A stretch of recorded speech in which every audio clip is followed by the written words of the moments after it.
One of the things that I get a lot of grief for is talking about a mini trampoline because one of the things women say to me, I could never do that. I would leak. Well, let's talk about that. Let's talk about your leaking.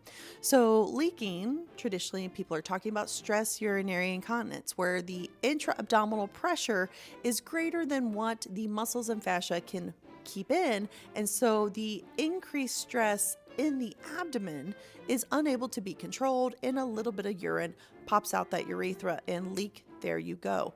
But that is not an absolute contraindication for doing the mini trampoline.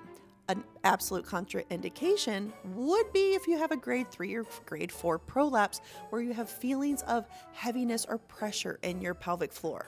Which, by the way, the prolapse can be your bladder falling down into the vagina, the uterus falling down, the rectum falling in, and it's like one of those slippery snakes and everything's falling down. That is prolapse. I don't want you jumping around on a trampoline if you have a grade 3, 4 prolapse. Now, even my bendy EDS people can do a mini trampoline.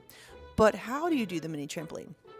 Well, you can be gently jumping. You can jump high. You can run in place. You can do 3 minutes. You can do 10 minutes. You can do 40 minutes. Exercise is very customized. So there is not like this one size fits all. Now, if you can't even afford a trampoline, that is okay too. Yes, you could jump rope. Yes, you could walk in place. But I'm trying to look for ways to help you guys have fun and exercise and move and motivate you.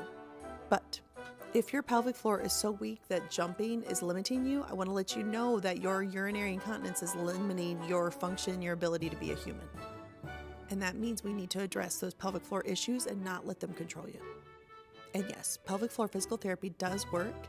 Doing exercises, though, for your pelvic floor is one of the most mind-numbing, boring things, and it will take time and consistency.